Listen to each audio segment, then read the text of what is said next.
Hello, namaskaram, good morning, adab, assalamu alaikum. Ladies and gentlemen, welcome to News and Views. పచ్చని అడవుల్లో మావోయిస్టుల కిరాతకం మరోసారి పడగ విప్పింది. టార్గెట్ సల్వాజుడం, దాని అధినేత మహేంద్ర కర్మతో పాటు మరో 27 మంది ప్రజానాయకులను అతి దారుణంగా పొట్టనబెట్టుకున్నారు. ప్రశ్నల్లా మావోయిస్టుల నిఘా వ్యవస్థ కన్నా ప్రభుత్వ నిఘా వ్యవస్థ అంత దీన స్థితిలో కొట్టుమిట్టాడుతుందా? పరివర్తన్ ర్యాలీ కోసం ఎంచుకున్న ప్రాంతం సురక్షితం కాదని తెలిసినా ప్రభుత్వం ఎందుకు నివారించలేకపోయింది? We'll discuss that in the debate. 2 minutes. Tuesday morning, and here are the top 10 headlines. NIA probe begins. Shinde missing from action. Intelligence was available on top Maoists prowling the area, but wasn't backed by technical inputs. ఇక వేట మొదలు.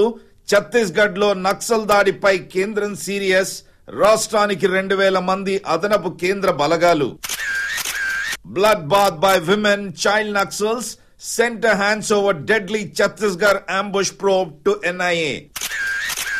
దండకారణ్యంలో ఇక యుద్ధమే.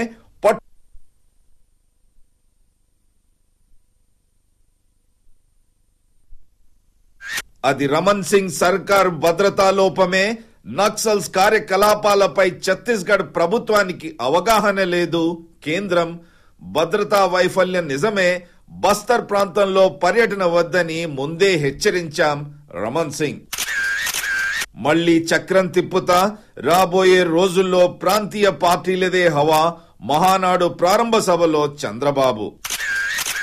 బాబుని నమ్మని జనం మళ్లీ పాదయాత్ర చేసినా అధికారంలోకి రాలేరు. టీడీపీ అధినేతపై సీఎం కిరణ్ విసుర్లు. అధికారంలో ఉండి ఏమి ఒరగబెట్టినట్టు కేసీఆర్ పై చంద్రబాబు ధ్వజం. బంగారు తల్లికి చట్టబద్ధత.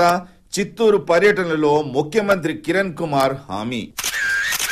చివరిగా మీడియానే వెంటాడుతోంది. నా రాజీనామాకు ఎందుకింత పట్టు? శ్రీనివాసన్ ఆక్రోశం. మృత్యువు తప్పుకున్నా దానికి ఎదురు వెళ్లడమే ఛత్తీస్గఢ్ లో జరిగిన సంఘటన. ముందుగా నిర్ణయించిన ప్రకారం కాకుండా కాన్వాయ్ దారి మళ్లించిందెవరు? సుక్మా నుంచి గుదిరాజ్ దంతేవాడ మీదుగా జగదల్పూర్ వెళ్ళాలి. ఆ విధంగా కాకుండా టంగ్ పాల్ దర్బాఘాట్ మీది నుంచి జగదల్పూర్ వెళ్లాలని సూచించిందెవరు? ఇంత జరిగినా ఇంకా మాటలకే పరిమితమైతే చేతలెన్నడు. పిరికి పందల పైశాచికత్వం.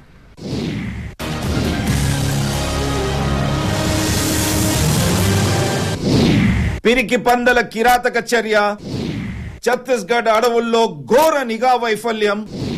పచ్చని అడవుల్లో పంజా విసిరిన మావోలు.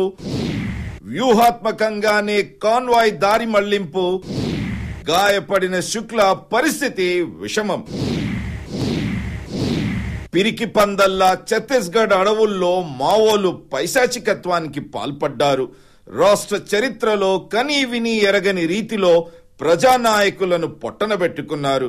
పెట్టరేగిపోయిన మావోయిస్టులు పేలుడుతో పాటు భీకరమైన దాడికి దిగారు. వ్యూహాత్మకంగానే రక్షణ దళాల నుంచి సాఫ్ట్ టార్గెట్ అయిన ప్రజానాయకులను పొట్టనబెట్టుకునేందుకే సిద్ధమయ్యారు. ఈ భీకర దాడి అనేక ప్రశ్నలు లేవనెత్తుతోంది. బీభత్సానికి అడ్డా అని తెలిసిన ఏ ధైర్యంతో అతిరథ మహారథులైన కాంగ్రెస్ నాయకులు ఒకే కాన్వాయ్ లో బయలుదేరగలిగారు? ముందుగా ప్రతిపాదించిన రూట్ మార్చడానికి కారకులెవరు? తమపై ఉన్న దృష్టి మళ్లించడానికే బీజేపీ కాంగ్రెస్ మధ్య వైరుధ్యాలను సొమ్ము చేసుకోవడానికి మావోలు పిరికి పందల్లా బీభత్సానికి పాల్పడ్డారా? ఆపరేషన్ మహేంద్ర కర్మనే లక్ష్యంగా స్థానిక గిరిజనులు తమ పోరాటానికి వ్యతిరేకత వ్యక్తం చేయకుండా భయభ్రాంతులను చేసేందుకే సిద్ధమయ్యారా? సాగుతున్న అభివృద్ధి కుంటుపడితే తమ లక్ష్యం నెరవేర్చుకోగలమన్న విధంగానే పెట్టరేగిపోయారా? కాంగ్రెస్ నాయకులనే పొట్టనబెట్టుకున్నట్టయితే కమలనాథుల నక్సల్ అణిచివేతను నిస్తేజపరచడానికే మావోలు పంజా విసిరారా? రక్షణ దళాల టార్గెట్ నుండి ప్రజానాయకులను టార్గెట్ చేయడం వల్ల రాష్ట్ర వ్యవస్థను ఉసిగొల్పేందుకే కాలు దువ్వుతున్నారా? ఇంత బీభత్సం జరిగిన చర్యలు చేపట్టాల్సిన రాజకీయ నాయకులు మాటలకే పరిమితమైతే ఇంకా ఎన్నాళ్లకు చర్యలు చేపడతారు? పిరికి పందల పైశాచికత్వం. Okay, 4 sides of the debate. Representing Maoists, ఉద్యమం వీడిన మావోయిస్ట్ వృత్తిరీత్యా డాక్టర్ విజయ్ కుమార్, వారి పక్కన కాంగ్రెస్ అధికార ప్రతినిధి ఆర్డి విల్సన్ గారు. ముంబై నుండి ఫోన్ లైన్ లో ఎన్ రామచంద్రరావు గారు, బీజేపీ రాష్ట్ర ప్రధాన కార్యదర్శి. Representing police doctor DT Nayak, additional director general of police. Representing the civil society doctor Tripuraneni Hanuman Chaudhary, chairman Pragna Bharati. ముందుగా డాక్టర్ విజయ్ కుమార్, మీతో ప్రారంభిద్దాం. Give me one good reason, ఒక మంచి కారణం చెప్పండి. ఏ ప్రాతిపదికన ఇలాంటి ఘాతుకానికి పాల్పడ్డారు? మొట్టమొదటిగా నేను మావోయిస్టుల ప్రతినిధిని కాదండి, ఎందుకంటే మీరు అట్లా పరిచయం చేశారు. ఉద్యమం వీడిన ప్రకారమే ఉద్యమం వీడిన మావోయిస్ట్ వృత్తిరీత్యా డాక్టర్ అన్నాను. అది వాస్తవమా కాదు? అది కరెక్టే. Fine, that is what I said. ఇప్పుడు ఈ ఘాతుకానికి రీజన్ అనేది ఏంటో మీకే తెలుసు. మీరు ఇప్పటిదాకా ప్రకటించిన దాంట్లో అసలు సమస్యను ఏమీ మాట్లాడకుండా చాలా విషయాలు మాట్లాడారండి. మంచి కారణం చెప్పండి. ఇప్పుడు సల్వాజుడం పేరుతో అక్కడ చాలా అన్యాయాలు జరిగినాయి. అవి చర్చించకపోతే సభ్య సమాజం నేర్చుకోగలిగింది ఏమీ కనపడదండి. ఇందులో అక్కడ ఏం జరుగుతుంది, సల్వాజుడం పేరుతో ఏం జరిగింది, ఇవాళ అందరూ చెప్పారు, సుప్రీంకోర్టు కూడా చెప్పింది. అది డిస్కషన్ రాకుండా ఇది ఇంటెలిజెన్స్ ఫెయిల్యూరా, ఇంకొక ఫెయిల్యూరా, కాంగ్రెస్ తెలుగుదేశం అసలు ఒకటి సార్, టార్గెట్ ఇస్ సల్వాజుడం, ఆయన అధినేత, దాని అధినేత. ఓకే, ఆ విధంగా మీరు ఓకే, మీకు ఆయనపై వైరుధ్యం ఉంటే, ఆ విధంగా ఉంటే ఆయన పట్టుబట్టుకుని that's a different matter. But 27 మంది ప్రజానాయకులు ఏం చేశారు? వాళ్ళు చేసిన తప్పే. చూడండి, సల్వాజుడం అనేది ఒక మహేంద్ర కర్మ సమస్య, ఒక కాంగ్రెస్ సమస్య కాదండి. మహేంద్ర కర్మ స్టార్ట్ చేసి ఉండొచ్చు, కానీ మహేంద్ర కర్మ కన్నా కాంగ్రెస్ కన్నా బీజేపీ ఎక్కువ. మిగతా 27 మంది చేసిన పాపం ఏంటి? వాళ్ళు చేసిన పాపం ఏమిటో నాకు తెలియదండి. నేను చెప్పదలుచుకున్నది ఏంటంటే, ఛత్తీస్గఢ్ లో ఉన్న పరిస్థితులు అసలు మానవాళి మనుగడకి చాలా తీవ్రమైనటువంటి సమస్య ఎదురైంది అక్కడ. ఆదివాసీల మనుగడకి చాలా తీవ్రమైనటువంటి సమస్య ఎదురైంది అక్కడ. అది ప్రధానంగా పాలక వర్గాల వల్ల జరిగింది. అది అర్థం చేసుకోకపోతే, అక్కడ ఉన్న సమస్యను మీరు అర్థం చేసుకోకుండా ఈ ఇన్సిడెంట్ మాత్రమే మాట్లాడితే మీరు దాంట్లో మిగతా విషయాలు కూడా మాట్లాడదాం. మీకు కావాల్సింది ఏంటి?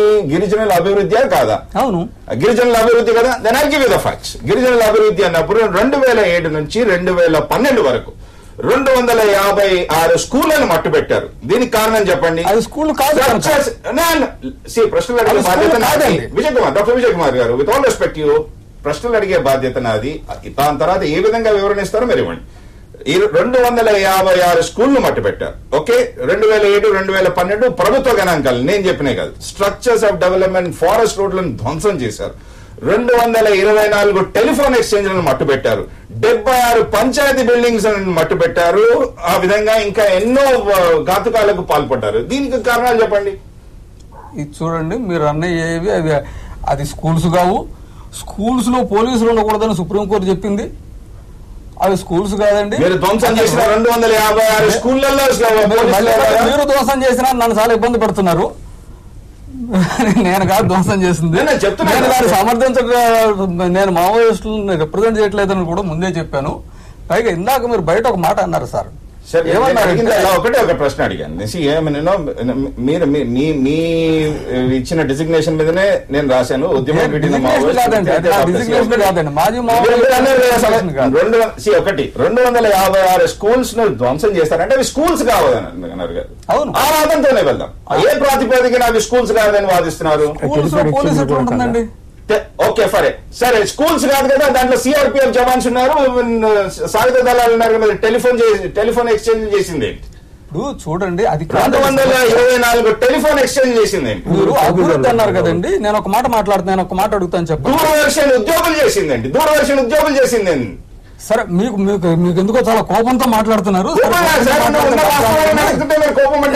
నేను ఒక మాట అడుగుతానండి. బయలుదిన్న గనుల నుంచి ఇప్పటికీ కొన్ని లక్షల కోట్ల రూపాయల ఐరన్ ఓర్ బయటకు వెళ్ళిపోయిందండి. తిరిగి అందులో 1% అయినా అక్కడ ఆదివాసీల అభివృద్ధి కోసం ఖర్చు పెట్టారా? ఎందుకని ఖర్చు పెట్టలేదు? మీరు అంటున్నారు ఇవాళ ఏదో మావోయిస్టులు రోడ్లు వేయనవటం లేదని చెప్పి. ఇన్ని వందల ఏళ్లలో మిమ్మల్ని రోడ్లు వేయకుండా ఆపింది ఎవరండి? ఇప్పటికీ అక్కడికి మీరు వెళ్ళొచ్చారా లేదో నాకు తెలియదు, మీరు చూసారా లేదో నాకు తెలియదు. నేను చూసి వచ్చాను ఆ ప్రాంతం అంతా. ఒకటి ఆ ప్రాంతంలో నేను కూడా తిరిగి వచ్చాను. అలాంటి ఉద్యమాలతో కవరేజ్ కూడా చేశాను. అభివృద్ధి చేయదలుచుకుంటే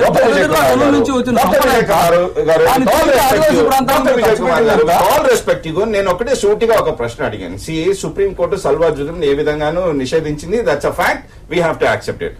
256 స్కూళ్ళన్నా నిన్న అంకె ఇచ్చాను. దాన్ని స్కూల్ కాదు, అవి సాయుధ దళాల అడ్డాలన్నారు. ఫైన్, దాని ఒప్పున. 224 టెలిఫోన్ ఎక్స్చేంజ్ చేసింది ఏంటి? 76 పంచాయత్ బిల్డింగ్లు చేసింది ఏంటి? ఇప్పుడు అది కాదండి ప్రశ్న. నేను ఒక మాట అడుగుతాను, సూటిగా అడుగుతున్నాను సార్. ప్రశ్నకు సమాధానం చెప్పండి. మొత్తం బస్తర్ ప్రాంతంలో బయలుదిల్లా బచేలి అనే 2 టౌన్షిప్స్ తప్ప దాదాపుగా బస్తర్లో ఏమీ లేదు. ఈ 2 టౌన్షిప్స్ చాలా బాగుంటాయండి. కానీ ఒక్క 5 కిలోమీటర్ల పక్కకి వెళ్ళి ఒక ఆదివాసీ గూడు అంటే ఏ పరిస్థితి ఎట్లా ఉందో చూడండి. ఇంత సంపదను సృష్టించిన ఆ ప్రాంతం ఎందుకని కొంచెం కూడా అభివృద్ధికి నోచుకోలేదని ఇప్పటికీ ఇన్ని ఘర్షణలు జరిగిన తర్వాత ఇలాంటి బీభత్సానికి పాల్పడితే అన్ని మెరుగవుతాయా? నేను అంటలేదు. అది నా వాదన అయినట్టుగా ఇందాక నుంచి మీరు నాతో తగ్గు పెట్టుకుంటారు. ఓకే, అది నా వాదన కానే కాదు. విల్సన్ గారు, we'll leave aside that issue for some time. See, May 12, 2013 first incidents, Marenga village under Papa police station in Bastar district. 3 Doordarshan Chhattisgarh arm force officials వాళ్ళని మట్టుబెట్టారు. అంతేకాకుండా ఒకరిని గాయపరిచాడు. అదే రోజు May 12, 2013 సెకండ్ ఇన్సిడెంట్స్ లో Maoist open fire camp 9th and 13th battalion of Chhattisgarh arm forces పై దాడికి దిగారు. ఒకరిని బలి తీసుకున్నారు. May 8, 2013 మంది మళ్ళీ అగైన్ ఛత్తీస్గఢ్ ఆర్మ్ ఫోర్సెస్ మీద అటాక్ అయింది. దాంట్లో ఒకరిని బలి తీసుకున్నారు, ఒకరిని గాయపరిచారు. ఏప్రిల్ అంతకు ముందు మాటకు వస్తే April 27, 2013లో ఆల్మోస్ట్ 50 మంది మావోయిస్టులు BSF స్థావరాలపై విరుచుకుపడ్డారు. ఇంత జరిగి నేను తెలిసినా గానీ ఆ రూట్ లో పయనించమని మీకు సూచించింది ఎవరు?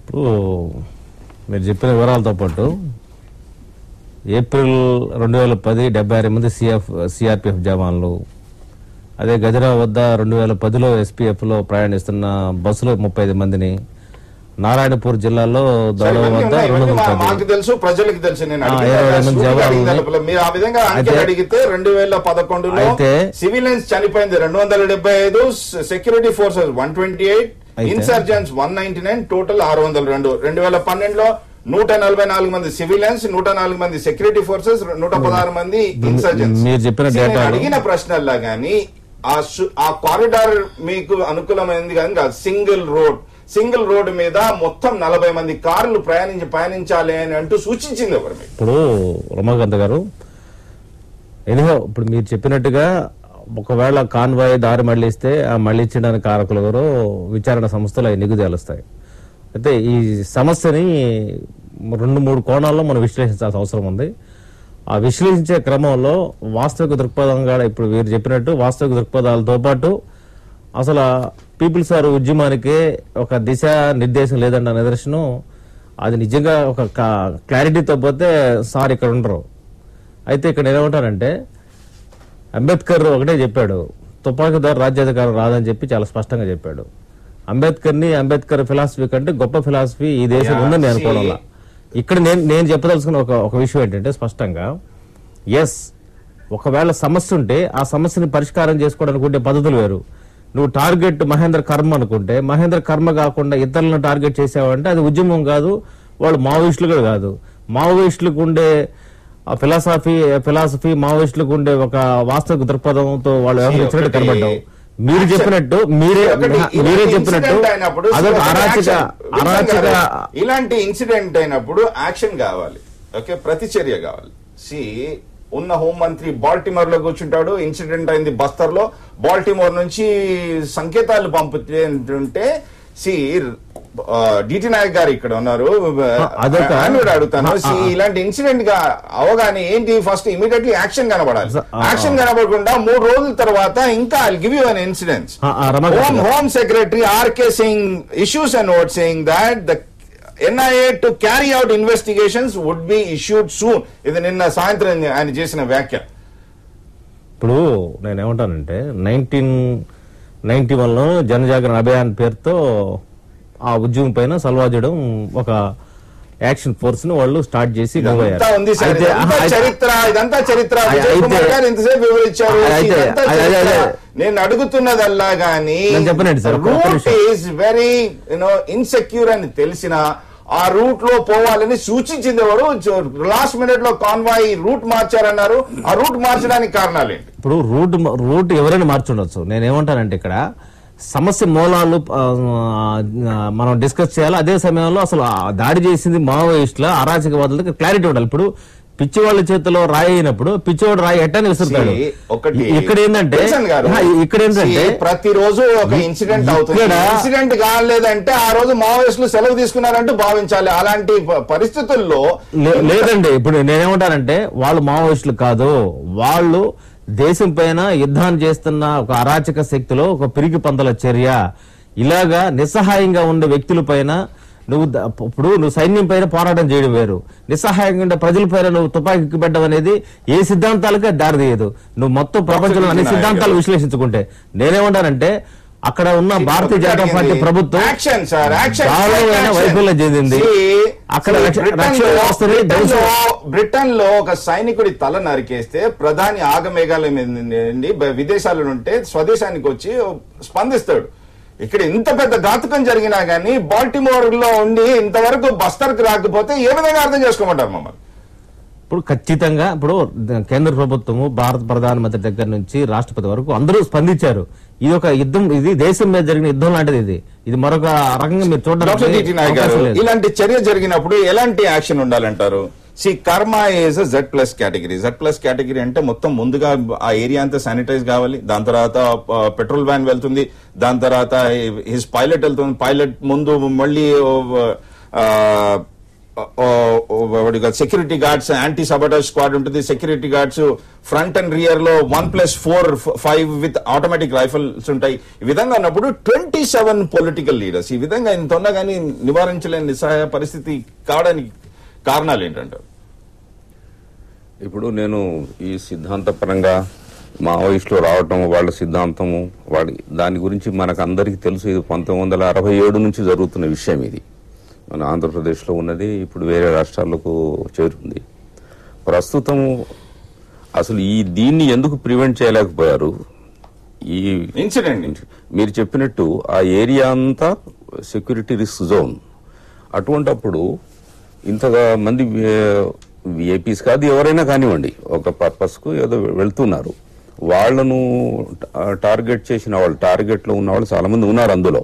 అటువంటప్పుడు సెక్యూరిటీ ఫోర్సెస్ ఆ ఏరియాను క్లియర్ చేయవలసిన బాధ్యత ఉంది. ఒకటేమో ఇంటెలిజెన్స్.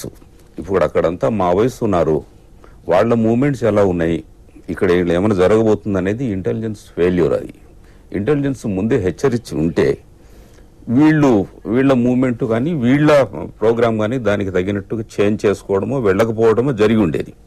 సో ఇంటెలిజెన్స్ అక్కడ ఫెయిల్యూర్ అయిందని నేను అనుకుంటున్నాను. రెండవది, వెళ్లేటప్పుడు ఫిజికల్ వెరిఫికేషన్, శానిటైజేషన్ అని ఏదో మాట్లాంటారనుకోండి. మామూలుగా అయితే రోడ్ ఓపెనింగ్ పార్టీస్ అని రోడ్డు క్లియర్ చేసిన తర్వాత మిగతా వాళ్ళు పోవడం అవసరం. మీరు చెప్పిన జెడ్ కాకుండా Z+ కేటగిరీ, జెడ్ కేటగిరీసే కాకుండా ఇంతమంది రాజకీయ నాయకులు వెళ్తున్నారు కాబట్టి ఏ పార్టీ అయినా కావచ్చు, ఆ రోడ్డు సేఫ్టీగా ఉందా లేదా అనేది ముందు రోడ్ ఓపెనింగ్ పార్టీస్ అని ముందు పెడతారు. అలాంటిది మరి జరిగి ఉంటే, రోడ్ ఓపెనింగ్ పార్టీస్ అంటూ ఉంటే ఇది జరిగి ఉండేది కాదు. రామచంద్రరావు గారు నిఘా వైఫల్యం అంటూ చెప్తున్నారు. ఎందుకు ప్రభుత్వం నివారించలేకపోయింది? ఒకటండి, ఇటువంటి సంఘటనలు ఇంటెలిజెన్స్ కానివ్వండి, ఏదైనా ఎందుకంటే ఇంతమంది పిలిచే చక్కగా చెప్పారు. అది పిలిచి పందుల వెనక నుంచి అటాక్ అని, ఇటువంటివన్నీ ఎప్పుడు ఏమైతాయని తెలియదు. Ramchandra garu, with all respect to you, out of 27 districts in Chhattisgarh, 9 are totally Naxal prone. Bastar, Bijapur, Dantewada, Kanekar, Ranjangadan, Sarguja, Jashpur, Kurian, Narayanpur, Sukma, ఇన్ని ఉన్నప్పుడు సుక్మా ప్రాంతంలో వెళ్తున్నప్పుడు ప్రభుత్వం ఎందుకు నివారించలేకపోయింది? ఏది ఉన్నప్పుడు కూడా అక్కడ బలగాలు సెక్యూరిటీ బలగాన్ని తిరుగుతూ ఉన్నాయి, చేస్తా ఉన్నాయి. అయితే కొన్ని డీప్ ఫారెస్ట్ ఉన్నాయి, కొన్ని ప్లేసెస్ సెక్యూరిటీ బలగాలు కూడా పోలేని పరిస్థితి అక్కడ ఉన్నది. అంటే డీప్ ఫారెస్ట్ చేయబోతే సరే ఏదన్నా అది ఇంటెలిజెన్స్ ఫెయిల్యూరా, లోకల్ లా అండ్ ఆర్డర్ ఫెయిల్యూరా, ఇవన్నీ దర్యాప్తు చేయాల్సింది. ఎందుకు ఆ పార్టీ ఎవరు ఇన్ఫర్మేషన్ ఇచ్చారు, ఎట్లా మళ్లించారు, ఇవన్నీ లార్జర్ యాంగిల్ లో దర్యాప్తు చేయాల్సిన అవసరం ఉన్నది. కానీ ఏదైనప్పుడు కూడా సమస్యకు ఇది పరిష్కారమా? ఇంతకుముందు విల్సన్ గారు చెప్పారు, ఇది ఒక పిరికి బంధుల ఒక చర్య, ఇది ఒక మావోయిస్టుల సిద్ధాంతం కింద ఇది వ్యతిరేకమే. ఇది ఇప్పుడు వాళ్ళని ఏమైనా చంపితే సర్వజనము స్టార్ట్ చేసినందుకు సర్వజనము వల్ల మీకు నష్టం ఉందంటే మీరు నిజంగా దాన్ని ప్రజల్లో మీరు చర్చలను తీసుకురావాల్సిన అవసరం ఉంటుంటే చంపితే ఇటువంటి తర్వాత దీంట్లో నష్టం జరిగింది. అక్కడ ఉన్నటువంటి ట్రైబల్స్ కు మీరు అక్కడ రోడ్లు ఏమనివారు, అక్కడ డెవలప్మెంట్ కానివారు, ఈ రోజు ఏదో 500 పోతున్నాను అది పోతున్నాను అని చెప్పేసి మాట్లాడుతూ ఉన్నారు. అక్కడ ఉన్నటువంటి అనేక సంవత్సరాల నుంచి కూడా ప్రభుత్వం సంక్షేమ పథకాలు కూడా ట్రైబల్స్ అందకుండా చేస్తున్నది. ఆ ట్రైబల్స్ ని అణచివేస్తున్నది నెక్స్ట్ అక్కడ. నిజంగా కూడా హనుమాన్ చౌదరి గారు ఏరియాలో ఆంధ్రప్రదేశ్ నుంచి పారిపోయి అక్కడ ఉండి అక్కడ ఉన్నటువంటి ఒక ట్రైబల్స్ ని ఈ రోజు బతకూడ చేస్తున్నారు. ఒకే బాధతోని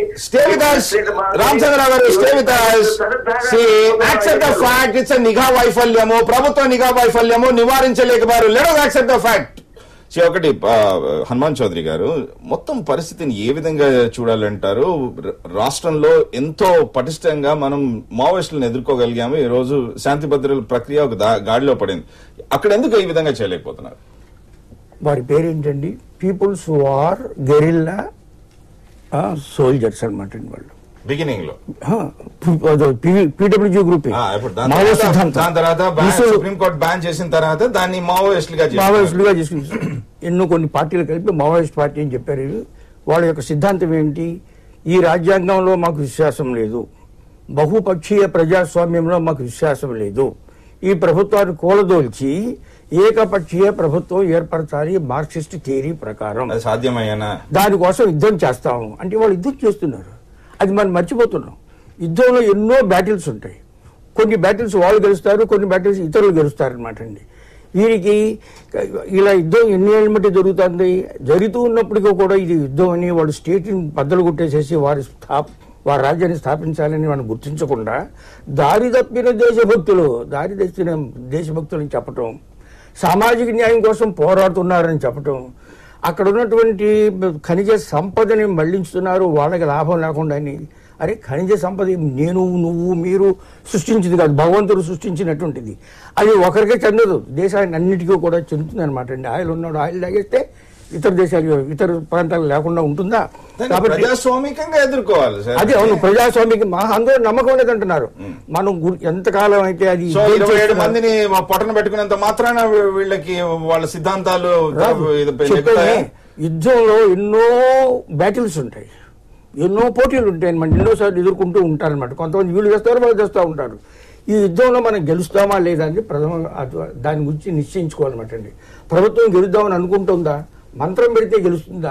తంత్రం పెడితే గెలుస్తుందా? యుద్ధం చేస్తే గెలుస్తుందా? ముందు వీళ్ళు ఎనిమీస్ ఆఫ్ ది స్టేట్ అని గుర్తించకుండా enemies of the state underground లో ఎలా ప్రవర్తిస్తారు, ఎలా మనగలుగుతారు? అబవ్ గ్రౌండ్ మార్క్సిస్టులు లేకపోయినట్టయితే వారికి కావాల్సిన ఇన్ఫ్రాస్ట్రక్చర్ని, ధనాన్ని, వైద్య సదుపాయాలని ఇవన్నీ కూడా కుదర్చకపోయినట్టయితే underground army can not exist. ఇప్పుడు అబవ్ గ్రౌండ్ ఆర్మీలో ఎంతో మంది వారు సాహిత్యకారులు అంటారు, విప్లవకారులు అంటారు, గాయకులు అంటారు. వీళ్ళంతా కూడా మానవ హక్కులు కావాలంట. మేము సింహాల్లాగా ఉడుకుతున్నాం. వాళ్ళు పిరికి పందులు కాదండి, సాహసోపేతులు పెట్టేటువంటి వాళ్ళు యుద్ధం చేస్తున్నారనమాట అండి. ఇది ద్వంద్వ యుద్ధాన్ని కాదు వాళ్ళు పాల్పడింది. అన్ని విధాల యుద్ధం చేసి ఈ దేశంలో ఉన్నటువంటి సైన్యాన్ని కూడా ఓడించి పారేసేసి రాజ్యం స్థాపించాలనుకున్న వాళ్ళని పిరికి పందులు అంటే ఎలా అంటాం అనమాట అండి. వాటిని కనుక జయించాలంటే అబవ్ గ్రౌండ్ ఇన్ఫ్రాస్ట్రక్చర్ని బ్రద్దలు కొట్టకపోయినట్టయితే మనం గెలవం. 1948-49లో బీటీ రణదీవే సాయుధ పోరాటం జరిపించారనమాట అండి. దాన్ని ఎలాగ అణగదొక్కారని ప్రభుత్వం ముందు ప్రివెంటివ్ డిటెన్షన్ యాక్షన్ పెట్టి ఎవరైతే బయట పత్రికల ద్వారా, పాటల ద్వారా ఈ మా మానవ హక్కులు బొక్కులు ఇవన్నీ చెప్తున్నారో వాళ్ళందరూ ప్రివెంటివ్ డిటెన్షన్లో పెట్టేసేసి అబవ్ గ్రౌండ్ ఇన్ఫ్రాస్ట్రక్చర్ని బద్దలు కొట్టేసిన తర్వాత వాళ్ళని ఈ బదులు కొట్టారనమాట అండి. అది ముందు కృత నిశ్చయం ఉండాలి. వీళ్ళు యుద్ధం చేస్తున్నారా లేకపోతే ప్రజాస్వామ్యం కోసం ప్రజల కోసం వీళ్ళు పోరాడుతున్నారా? ఇంతకు మీరు విజయ్ కుమార్ గారు రెస్పాండ్. ఉమాకాంత్ గారు చాలా మంది మాట్లాడారు. నేను పోలీస్ ఆఫీసర్ గారు మాట్లాడతారు అనుకుంటున్న మాటలను మీరు మీడియేటర్గా మీరు మాట్లాడారు. మీరు చాలా స్ట్రాంగ్గా ఒక ఒపీనియన్ ఆల్రెడీ తీసేసుకుని దీని మీద మాట్లాడుతున్నారు. సరే, మంచిది. ఏది ఏమైనా ఇప్పుడు మీరు అందరూ మాట్లాడిన దాంట్లో కూడా ఉన్న విషయం ఏంటంటే అండి, ఇది నక్సలైట్ల సమస్య కాదండి. అసలు ఇది ఆదివాసీల సమస్య, ఆదివాసీలను అణగదొక్కుతున్న సమస్య, ఆదివాసీలను అసలు భారతదేశంలో లేకుండా చేస్తున్న సమస్య.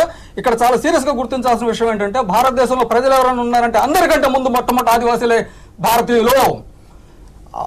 ఉత్తర భారతదేశంలో ఉన్న ఆర్యులే కాదు, ద్రావిడులు కూడా భారతదేశం బయట నుంచి వచ్చిన వాళ్ళే. భారతదేశం ఎవరిది అనే మాట ప్రశ్నకు వస్తే అందరికంటే ముందు అది ఆదివాసీలు అవుతుంది. ఇప్పుడు అక్కడి నుంచి మీరు తీసుకెళ్లిపోతున్నటువంటి ఐరన్ ఓరు రోజుకి 50 సంవత్సరాల నుంచి ఐరన్ ఓర్ గురించి మాట్లాడే వాళ్ళు జపాన్ పోరాటం చేయండి. ఒకటి డాక్టర్ విజయ్ కుమార్ గారు, నేను మళ్ళీ అదే అడుగుతున్నాను. ఆ విధంగా పోరాటం చేయండి, దాన్ని ఆ సంపదను రక్షించుకోండి. ఆ విధంగా కాకుండా పంచాయతీ బిల్డింగ్స్ ను, టెలిఫోన్ ఎక్స్చేంజ్లను, స్కూళ్లను విధ్వంసం చేస్తుంటే సాధించింది ఇన్ఫ్రాస్ట్రక్చర్ ఉన్న ఇన్ఫ్రాస్ట్రక్చర్ సాధించింది. ఉమాకాంత్ గారు మీరు అసలు విషయాన్ని వదిలిపెడుతున్నారు. సల్వాజుడు వచ్చి ఊళ్ళకు ఊళ్ళు తగలబెట్టింది. అందులో కాంగ్రెస్ లేదు, బీజేపీ లేదు, ఏది లేదు. ఊళ్ళకు తగలబెట్టింది. పత్రికలన్నీ రాసినాయి. మరి మీ దూరదర్శన్ రాయదేమో నాకు తెలియదు కానీ అన్ని పత్రికలు రాసినాయి. నిన్నటికి నిన్న హిందూ పత్రికలు ఏమొచ్చింది విజయ్ కుమార్ గారు, నేను ఎవరిని సమర్థించలేదు.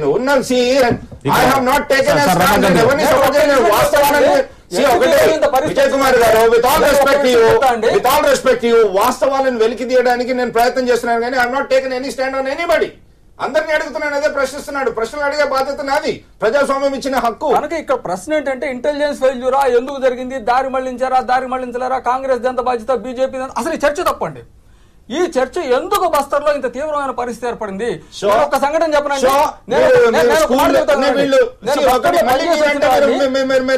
దాడికి దిగుతారని అడుగుతున్నాను. విధంగా స్కూళ్లు ధ్వంసం చేస్తా ఉంటే, టెలిఫోన్ ఎక్స్చేంజ్ ధ్వంసం చేస్తా ఉంటే, రోడ్లు ధ్వంసం చేస్తా ఉంటే, వృక్ష సంపదను ధ్వంసం చేస్తా ఉంటే, మొత్తం ఉన్న ఉక్కు అంతా మొత్తం అక్కడ ఆదివాసులకు చెందుతుందా? ఏమండి, నక్సలైట్లు అక్కడికి వచ్చేంత 20 ఏళ్లే కదండి అయింది. అంతకుముందు కనీసం ఈ స్వతంత్ర భారత ప్రభుత్వానికి 30 ఏళ్ళు ఉన్నాయి కదండి. ఎందుకని ఇవన్నీ చేయలేదండి? ఎందుకు చేస్తున్నారండి? ఇక్కడ చేశారండి. ఇక్కడ డెవలప్మెంట్ లేదంటున్నారు కదా, అందుకని వేరే విరోధ పక్షాలు రిలేటివ్ గా ఉంది. తెలంగాణలో వెనకబడ్డా ఎందుకని చేయలేదు? ఆ విధంగా ఆ సంపద కాపాడుకోవడానికి ప్రజలను ఉత్తేజపరచాలి. ప్రజలను ఉత్తేజపరచకుండా హింసకు దిగితే ఏ విధంగా అర్థం చేసుకోమంటారు? అది వాళ్ళని అడగండి మీరు. అది అట్లా పక్కన ఉంచండి. జగదల్పూర్ లో హాస్పిటల్ ఉందండి. జగదల్పూర్ లో వాళ్ళకి మెడికల్ కాలేజ్ పెట్టారండి. ఎంసీఏ రికగ్నైజ్డ్ మెడికల్ కాలేజ్ పెట్టారండి. ఆ మెడికల్ కాలేజ్ పరిస్థితి ఎంత ఘోరంగా ఉన్నదో మీరు వాళ్ళు వెళ్ళి చూసి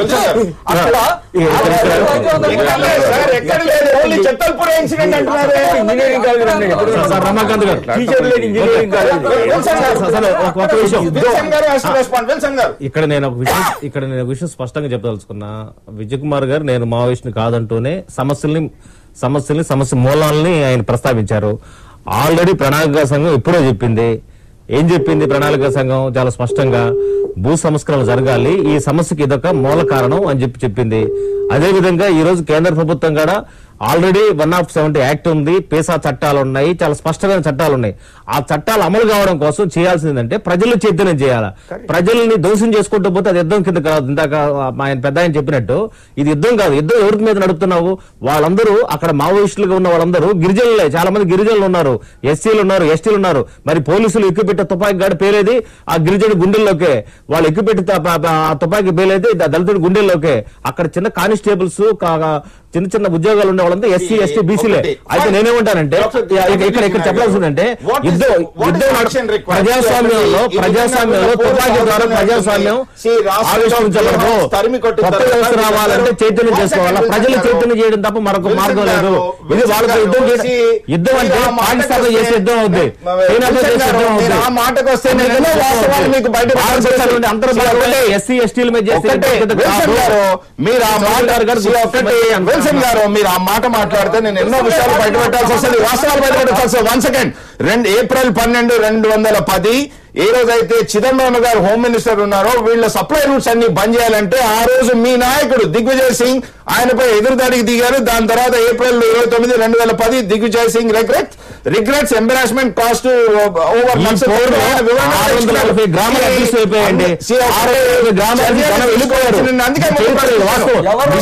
తీసుకోవాల్సిన ప్రజానాయకులు చర్యలు చేపట్టకుండా మాటలకే పరిమితమైతే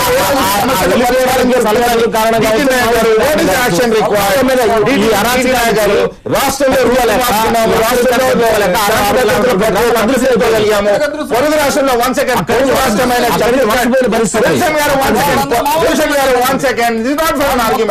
విల్సన్ గారు సిద్ధాంతానికి చర్య కాదు. మార్క్స్ చదువుకున్న వాళ్ళు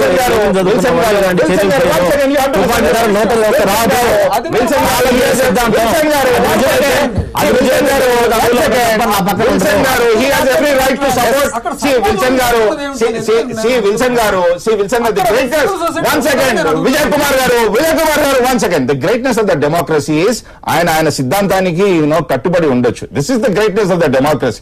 ఈ విధంగా ప్రజాస్వామ్యంలో ఉన్నా కనుకనే ఆయన ఆ విధంగా వచ్చి కూర్చొని తన వాదన వినిపించుకోగలుగుతున్నాడు. ప్రశ్నల్లా ఈ విధంగా రాష్ట్రంలో చక్కదిద్దుకున్నామే, పొరుగు రాష్ట్రం ఎందుకు నేర్చుకోలేకపోతుంది? డాక్టర్ డిటి నాయక్ గారు. పొరుగు రాష్ట్రం ఈ మధ్యనే ఈ ప్రాబ్లం వాళ్ళకు వచ్చింది. మన రాష్ట్రం 1967 నుంచి సఫర్ అవుతూ ఉన్నది. ఒక 20 మెంబర్ మావోయిస్ట్ గ్రూప్ కావాలంటే it takes almost about 2 to 5 years.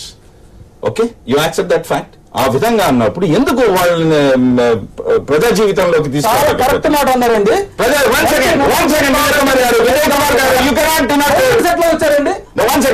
ఈ విధంగా ఉంటే ఎందుకు నివారించలేకపోతున్నాం? ఎందుకు వాళ్ళని ప్రజా జీవితంలో తీసుకురాలేకపోతున్నాం? అంటే గవర్నమెంట్ ఈ రోజులు ప్రయారిటీగా తీసుకోలేదు ఆ ప్రాబ్లం. గవర్నమెంట్ ఈ sleeping over the problems. Even Andhra Pradesh కూడాను 1967 నుంచి ఇది జరుగుతుంది. Government slept over the problem. దీని అసలు ఇష్యూ పోకుండా స్లెప్ట్. అందుకు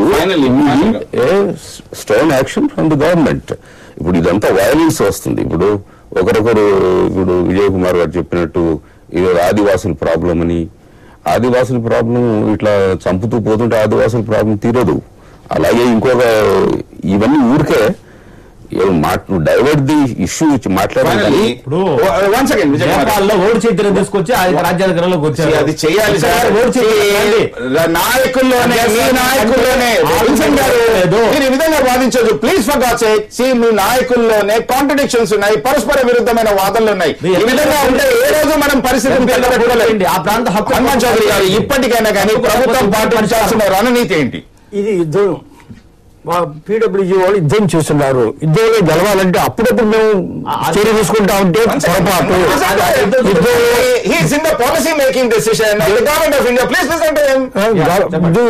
యుద్ధం చేస్తున్నారు వాళ్ళు. యుద్ధంలో మనం గెలుద్దామా వద్దా అని ముందు నిశ్చయించుకోవాలి. గెలుద్దామంటే ఏ చర్య తీసుకోవాలి, అణచివేసేసేయాలి. అణచివేయాలంటే 2 అంశాలు ఉన్నాయన్నమాట. ముందు ఇంటిని చక్కదిద్దుకోవాలి, ఇంట్లో లైట్ ఉండాలన్నమాట. అంటే అబౌవ్ గ్రౌండ్ వాళ్ళు ఆ ఇన్ఫ్రాస్ట్రక్చర్ ముందు బద్దలు కొట్టేస్తే అండర్ గ్రౌండ్ బలహీనపడుతుంది. అప్పుడు దాడి చేస్తే పోతారు అన్నాం. అది అనమాట అండి. ఇప్పుడు ఎంతవరకు అయితే ప్రభుత్వంలో కృత నిశ్చయం లేకుండా ఉంటుందో, if it is a divided house, కొంతమంది ఏమో వాళ్ళు సామాజిక ఉద్యమకర్తలు సామాజిక న్యాయం కోసం పోరాడుతున్నారు, మానవ హక్కుల కోసం పోరాడుతారని కొంతమంది అంటుంటే, కొంతమంది అలా కాదని అంటుంటే, అందుకని నిశ్చేష్టులై ఉన్నారనమాట అండి. అప్పుడప్పుడు ఎప్పుడైతే ఇన్సిడెంట్ జరుగుతుందో ఇది జరగలేము టెర్రరిజం కానీ ఇది కానీ అలా ఇప్పటికైనా కానీ 30 seconds please. I don't have time. నేనేమంటానంటే వాళ్ళు అక్కడ ఉండే మావోయిస్టులు కూడా దళితులు, గిరిజనులు, బడుగు వర్గాలు వాళ్ళ మీద ప్రకటించే యుద్ధం కాదు. వాళ్ళని చైతన్యవంతం చేయాల్సిన బాధ్యత ప్రభుత్వాలు ఉంటుంది, ప్రజా సంఘాలకు ఉంటుంది.